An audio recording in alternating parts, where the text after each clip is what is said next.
तमाम देखने और सुनने वालों को मेरी तरफ से अस्सलाम वालेकुम। मेरा नाम है मोहम्मद हुमायूं रहमान और आप सब देख रहे हैं the hidden chapters YouTube channel. नाज़रीन किराम, अरबों डॉलर्स, हज़ारों वर्कर्स और सालों की प्लानिंग, फिर भी कुछ मेगा प्रोजेक्ट्स ऐसे होते हैं जो कि कभी भी मुकम्मल नहीं हो पाते। कभी पैसा ख़त्म हो जाता है, कभी सियासत बीच में आ जाती है, कभी इंजीनियरिंग मुश्किल हो जाती है और कभी इंसान अपनी ही एम्बिशंस का शिकार हो जाता है। आज की कहानी ऐसे ही 7 मेगा प्रोजेक्ट्स की है जो कि दुनिया को हैरान कर गई लेकिन खुद ही कभी पूरा नहीं हो सके। तो चलिए आज की इस डॉक्यूमेंट्री को स्टार्ट करते हैं, लेकिन वीडियो की जाने से पहले अगर अभी तक आपने हमारे चैनल को सब्सक्राइब नहीं किया तो सब्सक्राइब कर लें और बेल आइकन दबा लें ताकि हमारे आने वाली वीडियो सबसे पहले आपकी तरफ पहुंच सके। सोचिए जरा, एक ऐसी इमारत जो कि आसमानों से बात करे लेकिन अंदर से खाली हो, एक ऐसा एयरपोर्ट जो कि खुलने के लिए बना था मगर सालों तक डिले होता रहा, एक ऐसी सिटी जो कि फ्यूचर का मॉडल बनने वाली थी लेकिन आधी खाली रह गई, एक ऐसा साइंटिफिक प्रोजेक्ट जो कि दुनिया की फिजिक्स को बदल सकता था लेकिन बंद कर दिया गया। ये सिर्फ बिल्डिंग्स या कंस्ट्रक्शंस नहीं थे बल्कि ये इंसानी ख्वाब थे, और जब ख्वाब हकीकत से टकराते हैं तो नतीजा कभी कभी बहुत महंगा पड़ जाता है। सबसे पहले बात कर लेते हैं नॉर्थ कोरिया के रियोग्योंग होटल की। ये होटल प्योंगयांग के अंदर 1987 के अंदर स्टार्ट हुआ था। इसका आइडिया ये था कि दुनिया को सबसे इम्प्रेसिव तरीन होटल्स के अंदर से एक बनाया जाए जो कि नॉर्थ कोरिया की ताकत, उनकी लग्जरी का सिंबल होगा।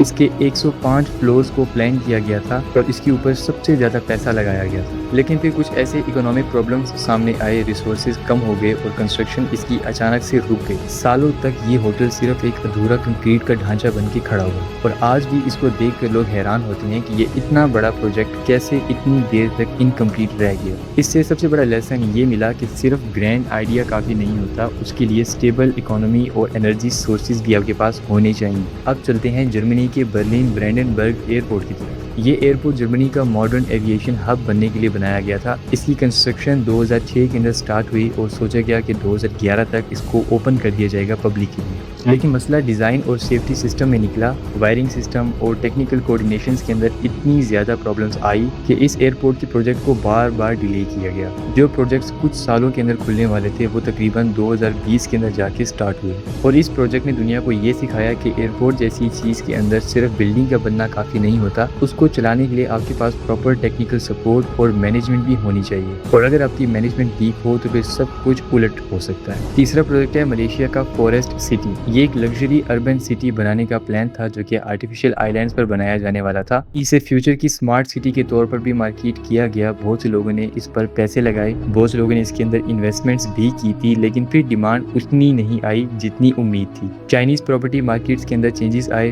बायर्स कम हो गए और इन्वायरमेंटल कंसर्न्स भी सामने आ गए। बहुत से लोगों ने, हत्ता कि गवर्नमेंट ने भी कोस्टल एरियाज और मैंग्रोव इकोसिस्टम को अक्सर लेकर सवालात उठाए। नतीजा इसका ये हुआ कि बहुत सा हिस्सा या तो खाली रह गया या उसके ऊपर एक्सपेक्टेड डेवलपमेंट ना हो सकी, और फॉरेस्ट सिटी ने ये बात क्लियर कर दी कि अगर किसी भी प्रोजेक्ट को लोकल रियलिटी और मार्केट डिमांड के बगैर बनाया जाए तो वो भी एक महज कंक्रीट के ढांचे के अलावा और कुछ नहीं होता। अब आते हैं जरा इंडिया के कल्पसर प्रोजेक्ट के ऊपर। ये गुजरात में एक बहुत ही बड़ा वाटर प्रोजेक्ट था जिसका आइडिया था कि समुंदर के अंदर बैरिज बनाकर मानसून के पानी को इकट्ठा किया जाए और इसी पानी को यूज करके इरिगेशन और ड्रिंकिंग वाटर का मसला इन दोनों को हल किया जा सकता था। सुनने में तो ये बहुत ही पावरफुल आइडिया लगता था, लेकिन प्रॉब्लम ये थी कि गल्फ ऑफ खंबत, इसका जितना भी एरिया था ये बहुत ही ज्यादा कॉम्प्लेक्स था। टाइड्स, सेडिमेंट्स, मेरीन लाइफ और इन्वायरमेंट सब इस प्रोजेक्ट को बहुत ही ज्यादा मुश्किल बना रहे थे। इसके ऊपर बहुत से कंसेप्ट्स और सर्विस भी होते रहे, लेकिन प्रोजेक्ट अभी तक फुली रियल नहीं हो सका। और इसका हमें ये लेसन मिलता है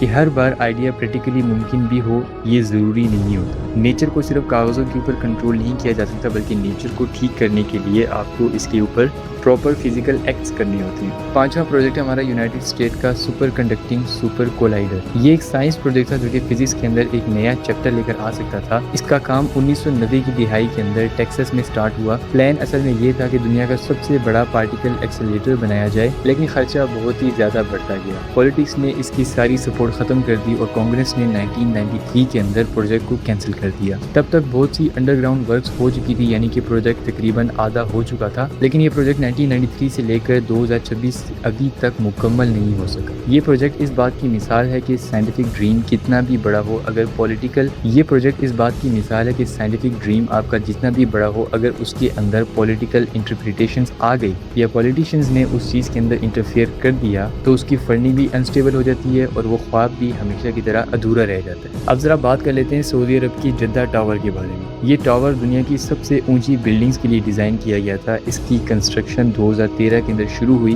और इसका आइडिया ये था कि 1 किलोमीटर से ज़्यादा इसको ऊंचा बनाया जाएगा, लेकिन फाउंडेशन, टेक्निकल चैलेंजेस और फाइनेंशियल अनसर्टेनिटीज़ ने इस काम को और ज़्यादा स्लो कर दिया। ये टावर सालों तक डिले होता रहा और मुकम्मल नहीं हो सका। इसे दुनिया को ये समझाया कि हाइट सिर्फ प्लानिंग से नहीं मिलती है, बल्कि ज़मीन, उसके स्ट्रक्चर और उसके पैसे के बैलेंस के लिए बहुत ज़्यादा ज़रूरी होती है। अगर इन सब में से एक चीज़ भी कमज़ोर हो तो वो टावर हमेशा के लिए रुक जाएगा। एनीवेज, दुनिया के अंदर बहुत सी और भी कंट्रीज़ हैं जो कि फ़िलहाल ऐसे प्रोजेक्ट्स के ऊपर काम कर रही हैं, लेकिन आज तक 1 किलोमीटर से ज़्यादा हाइट को कोई भी अचीव नहीं कर सका। ज़रा बात कर लेते हैं सबसे आखिरी प्रोजेक्ट की, जो कि है सोवियत यूनियन का द प्लेस ऑफ सोवियट्स। ये 1930 का एक ऐसा प्रोजेक्ट था जिसको बहुत ही ज़्यादा ग्रैंड माना जाता था और इस प्लान को बनाया गया था मॉस्को के अंदर, यानी कि रशिया के करंट कैपिटल के अंदर। आइडिया असल में ये था कि सोवियत यूनियन एक ऐसी बिल्डिंग को बनाएगी जो कि उनके पावर का सिंबल बनेगी, और इस बिल्डिंग को बनाने के लिए एक पुरानी चर्च को भी तोड़ दिया गया था। लेकिन फिर वर्ल्ड वॉर 2 आ गई दरमियान में और जितने भी रिसोर्सेज थे वो सारे वॉर की तरफ चले गए और ये सारा प्रोजेक्ट वैसे का वैसा ही बंद हो गया। एनीवेज, वर्ल्ड वॉर 2 के बाद इस प्रोजेक्ट को फिर से स्टार्ट करने की कोशिश की गई, लेकिन उस टाइम तक यूएसएसआर यानी कि सोवियत यूनियन की अफगानिस्तान के साथ वॉर स्टार्ट हो गई थी एक और अगेन वॉर की वजह से जितने भी रिसोर्सेज थे वो सारे वॉर के अंदर यूज होने लग गए,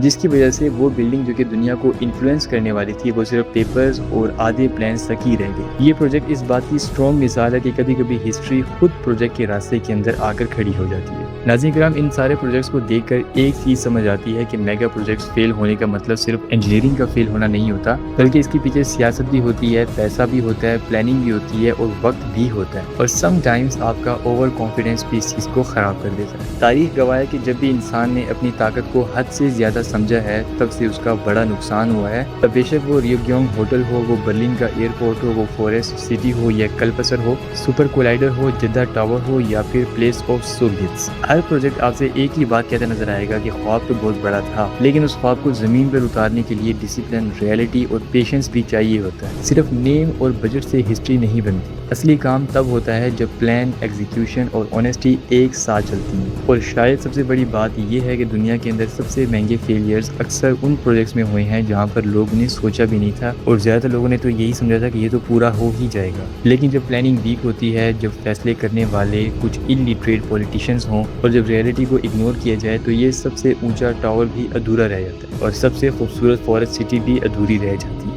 हिस्ट्री हमें यही सिखाती है कि ख्वाब ज़रूर देखो, लेकिन ज़माने को कभी मत भूलो। बाकी आपका इसके बारे में क्या ख्याल है, अपनी कीमती राय का इज़हार कमेंट सेक्शन में लाजमी कीजिएगा। मैं आपसे मिलूंगा फिर किसी दिन किसी और वीडियो में, तब तक अपना ख्याल रखिएगा। अल्लाह हाफिज़।